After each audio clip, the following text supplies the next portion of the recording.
Diane King Hall with me, and we'll start off with Boeing, a leader here. Good to see you. Good to see you as well. So yeah, Boeing ticking higher this morning, Nicole, off the back of some commentary it's making at a UBS conference today.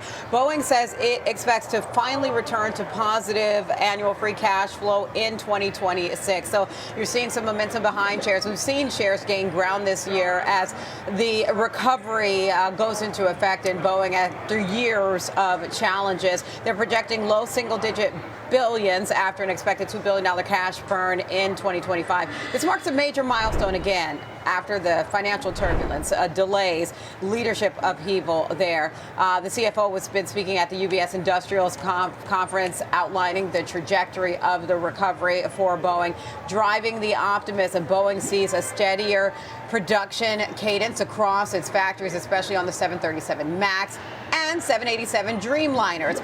The company is working down its inventory of undelivered jets that's weighed on cash flow for years.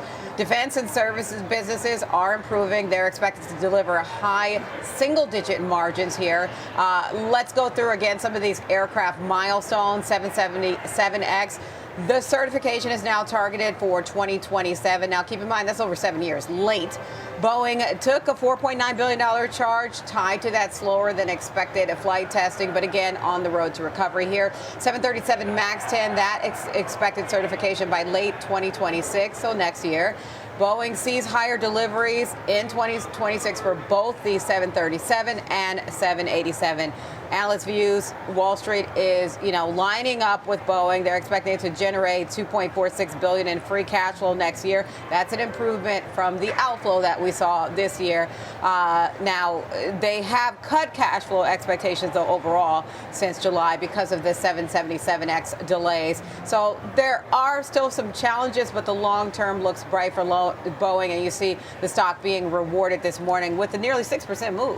And it's interesting because this comes on the heels of what we heard from Airbus yesterday. I mean, they did a proactive sort of maintenance that they had to recall all those planes. That's right. It just, one bad day yesterday for Airbus, a good day here for Boeing, a lot of news there. Let's get to memory stocks getting some price target hikes. Yeah, this is from Citigroup. So Western Digital and Seagate on its radar. Western Digital is boosting its price target to 200. That's up from 180. They were already bullish, but they're becoming more bullish on this one. So they reiterate their buy rating. They point to a strong supply-demand backdrop in memory. This as production remains tight and just pricing continues to strengthen here. This is for Western Digital. They see sustained pricing momentum as a key earnings driver heading into 2026 and 2027.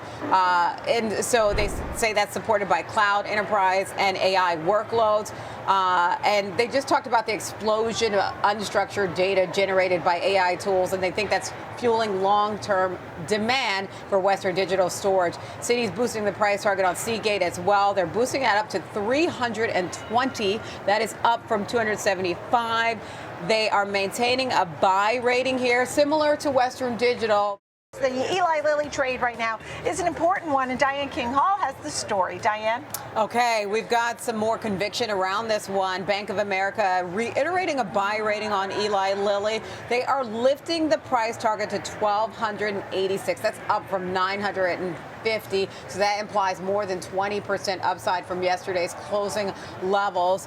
The view is that they are still the leader when it comes to the GLP-1 drugs, the weight loss drugs. They see them as in first place in obesity and diabetes, I should say. So we're talking about the Zepbound and Mounjaro. That is Eli Lilly's wheelhouse here. They think that they will maintain their positioning at the top of the leaderboard and that it will drive outsized growth for years. And it's not just about what is already out there. It's about its pipeline. They see its pipeline as a major bullish catalyst. We're talking about I'm going to try this one slower, orforglipron. That's the oral GLP-1 that's expected to launch in early 2026, would be earlier than prior forecast. So they see that as a catalyst for Eli Lilly, and the accelerated timeline around there with the FDA, moving that forward, advancing through the phase 3 trials. And so, in other words, having a pill as an alternative to the injectables, they see that as a good thing for Eli Lilly. Well, that's something that everybody's been waiting for more of that.